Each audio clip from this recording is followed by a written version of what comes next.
ನಮಸ್ಕಾರ ಸ್ನೇಹಿತರೆ. Big boss ಮನೆಗೆ ಕಾಲಿಡೋದು ಅಷ್ಟು ಸುಲಭ ಅಲ್ಲ ಅನ್ನೋ ಮಾತು ಮತ್ತೊಮ್ಮೆ ಸಾಬೀತಾಗ್ತಿದೆಯಾ?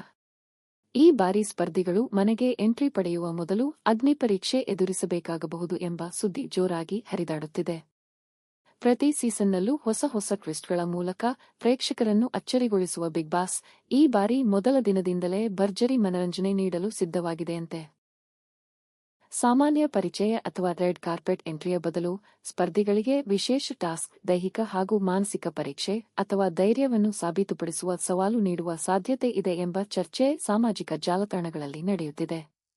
ಈ ಅಗ್ನಿ ಪರೀಕ್ಷೆಯಲ್ಲಿ ಯಾರು ಗೆದ್ದು ನೇರವಾಗಿ ಮನೆಗೆ ಪ್ರವೇಶ ಪಡೆಯುತ್ತಾರೆ, ಯಾರು ಮೊದಲ ದಿನವೇ ಸಂಕಷ್ಟಕ್ಕೆ ಸಿಲುಕುತ್ತಾರೆ ಎಂಬ ಕುತೂಹಲ ಅಭಿಮಾನಿಗಳಲ್ಲಿ ಹೆಚ್ಚಾಗಿದೆ. ಆದರೆ ಈ ಮಾಹಿತಿಗೆ ಸಂಬಂಧಿಸಿದಂತೆ ಅಧಿಕೃತ ಘೋಷಣೆ ಇನ್ನೂ ಹೊರಬಿದ್ದಿಲ್ಲ. ಹೀಗಾಗಿ ಇದನ್ನು ಸದ್ಯಕ್ಕೆ ವದಂತಿ ಅಥವಾ ಊಹಾಪೋಹ ಎಂದು ಪರಿಗಣಿಸಬೇಕು.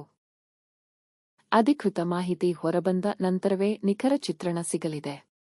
ಬಿಗ್ ಬಾಸ್ ಹೊಸ ಸೀಸನ್ನಲ್ಲಿ ಯಾವ ಸ್ಪರ್ಧಿಗಳು ಇರಲಿದ್ದಾರೆ, ಮೊದಲ ದಿನದ ಟ್ವಿಸ್ಟ್ ಏನು ಎಂಬ ಎಲ್ಲ ಅಪ್ಡೇಟ್ಗಳಿಗಾಗಿ ನಮ್ಮ ಚಾನೆಲ್ನ್ನು ಸಬ್ಸ್ಕ್ರೈಬ್ ಮಾಡಿ, ಬೆಲ್ ಐಕಾನ್ ಒತ್ತುವುದನ್ನು ಮರೆಯಬೇಡಿ. ಧನ್ಯವಾದಗಳು.